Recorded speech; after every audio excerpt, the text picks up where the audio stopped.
కర్రెగుట్టలో భారీ ఎన్కౌంటర్ జరిగింది. ఛత్తీస్గఢ్ వైపున భద్రతా దళాల కాల్పుల్లో 28 మంది మావోయిస్టులు చనిపోయినట్లు తెలుస్తోంది. కర్రెగుట్టలో 1000 మందికి పైగా మావోలు ఉన్నారని కూంబింగ్ నిర్వహిస్తున్నాయి భద్రతా దళాలు. కర్రెగుట్టలో ఆపరేషన్ కగార్ పేరుతో 5 రోజులుగా కూంబింగ్ కొనసాగుతోంది.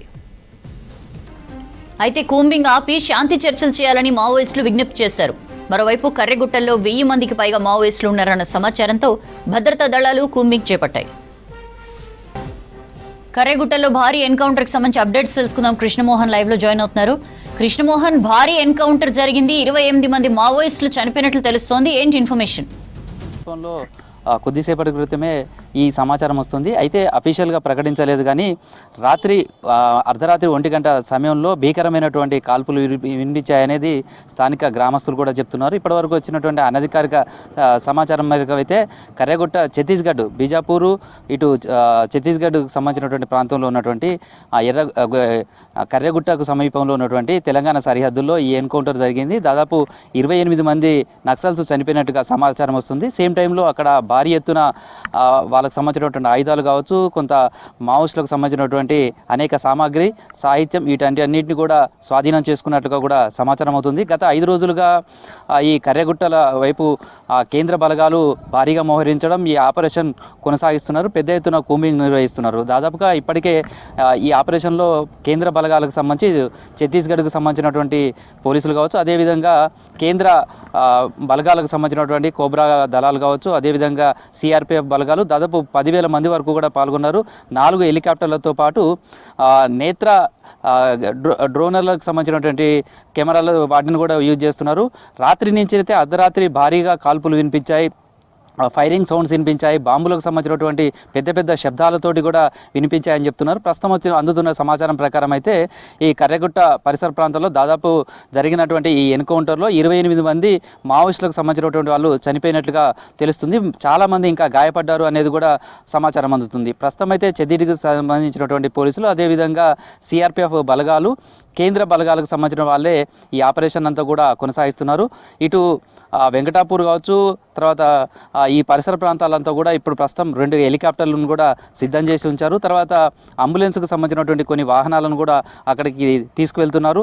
పరిస్థితి అయితే మాత్రం అక్కడ చాలా పెద్ద ఎన్కౌంటర్ జరిగినట్టుగానే సిచ్యువేషన్ కనిపిస్తుందని చెప్పుకోవచ్చు. అయితే మృతుల సంఖ్య ప్రస్తుతం అయితే 28 మందిగా చెప్తున్నప్పటికీ అది మరింత పెరిగే అవకాశం ఉన్నట్లుగా చెప్తున్నారు. అనేక మంది మావోయిస్టులు కూడా గాయపడ్డట్టుగా కూడా తెలుస్తుంది.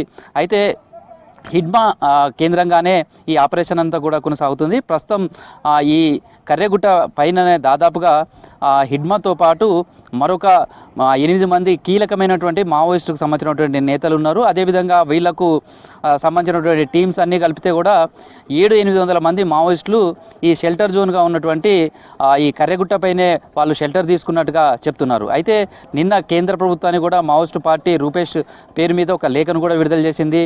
ఈ బచావో కర్రెగుట్ట ఆపరేషన్ను నిలిపివేయాలి, ఈ భారీ కూంబింగ్ను కూడా నిలిపివేయాలి, శాంతి చర్చలకు తాము సిద్ధం, శాంతి చర్చలకు రావాలంటూ మేము సిద్ధంగా ఉన్నాం, ఈ కాల్పులను విరమించాలంటూ కూడా విజ్ఞప్తి చేయడం, ప్రస్తుతం జరుగుతున్నటువంటి పరిణామాలు ఇవంతా కూడా భారీ ఎన్కౌంటర్ వైపు దారితీసినట్టుగా అయితే స్పష్టంగా అర్థమవుతుంది. ఇప్పటి వరకు అనధికారిక సమాచారం మాత్రమే ఇదంతా కూడా. అఫీషియల్గా మాత్రం ఎంతమంది ఈ ఎన్కౌంటర్లో చనిపోయారు, ఎంతమంది గాయపడ్డారు, తర్వాత భారీగానే ఆయుధాలు కూడా స్వాధీనం చేసుకున్నట్టుగా తెలుస్తుంది.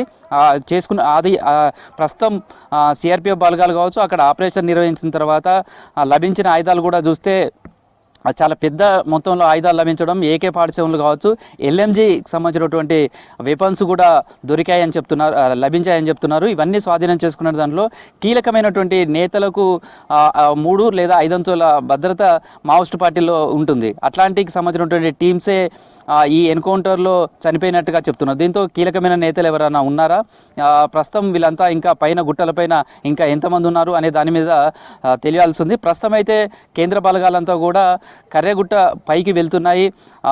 గత 5 రోజులుగా ఈ ఆపరేషన్ కొనసాగిస్తున్నాయి. అయితే ఈ కర్రెగుట్టకు సంబంధించి కూడా మనం చూడవచ్చు, మావోయిస్టులకు అత్యంత కీలకమైనటువంటి ప్లేస్గా చెప్పుకోవచ్చు. ఇది వాళ్ళకు షెల్టర్ జోన్గా ఉంటుంది. కీలకమైనటువంటి కేంద్ర కమిటీలకు సంబంధించినటువంటి నేతలు కావచ్చు, హిడ్మా లాంటి నేతలంతా కూడా ఇక్కడి నుంచే ఆపరేషన్స్ కూడా నిర్వహిస్తున్నారని చెప్తున్నారు. ఓవైపు కగారా ఆపరేషన్లో భాగంగా ఛత్తీస్గఢ్ మొత్తం నుంచి కూడా వస్తూ ఇప్పుడు కర్రెగుట్టల వరకు కూడా చేరుకున్నాయి. 2 రోజుల క్రితమే కర్రెగుట్ట సమీపంలోనే సమీపంలోనే 2 పోలీస్ బేస్ క్యాంపులను కూడా కేంద్ర బలగాలు ఏర్పాటు చేశాయి. కర్రెగుట్టల పైనటువంటి బాంబులు కావచ్చు, వీటన్నిటిని కూడా నిర్వీర్యం చేస్తున్నారు. నిర్వీర్యం చేసుకుంటూ రాత్రి సమయంలో కూడా విజన్ చూసే విధంగా నేత్ర డ్రోన్ కెమెరాలతోటి రోడ్ మార్గంగా నడక మార్గం ఏ వైపుగా ఉందో ఆ వైపుగా అక్కడ ఉన్నటువంటి బాంబులను నిర్వీర్యం చేసుకుంటూ కూడా బలగాలంతా పైకి వెళ్తున్నాయి. ఈ క్రమంలోనే ఈ ఎదురు కాల్పులు జరిగాయి అనేది చెప్తున్నారు. సేమ్ టైంలో హెలికాప్టర్లు 4 హెలికాప్టర్లు ఈ ఆపరేషన్లో పాల్గొన్నాయి.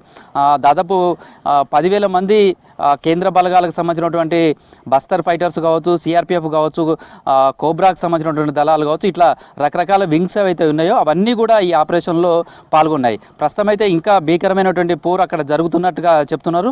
సేమ్ అదేవిధంగా ఇప్పుడు చూస్తే కూడా మానవ హక్కుల సంఘాలకు సంబంధించినటువంటి వాళ్ళు కావచ్చు, పౌర హక్కుల సంఘాలకు సంబంధించిన వాళ్ళు కూడా ప్రస్తుతం వరంగల్కి చేరుకున్నారు. వాళ్ళు కూడా కొద్దిసేపట్లో ప్రెస్ మీట్ పెట్టబోతున్నారు. వీళ్ళు కూడా చెప్తున్నారు అక్కడ భారీ ఎన్కౌంటర్కు కారణమవుతుంది, మావోయిస్టులను టార్గెట్గానే ఇదంతా జరుగుతుంది. కాబట్టి ఛత్తీస్గఢ్లో జరుగుతున్నటువంటి వీటన్నిటిని కూడా నిలిపివేయాలి, శాంతి చర్చలకు రావాలంటూ కూడా వాళ్ళు విజ్ఞప్తి చేస్తున్నటువంటి పరిస్థితి కనిపిస్తుంది. మొత్తంగా అయితే కర్రెగుట్ట పరిసర ప్రాంతాల్లో ఒక ఉద్రిక్తమైనటువంటి పరిస్థితులు నెలకొన్నాయి.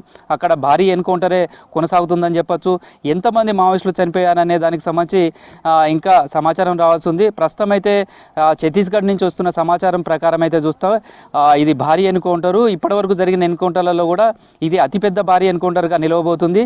పెద్ద మొత్తంలో మావోయిస్టు పార్టీకి నష్టం చేకూరింది. కేంద్ర బలగాలకు సంబంధించి కూడా ఇంకా కర్రెగుట్ట పైకి వెళ్తూనే ఉన్నాయి.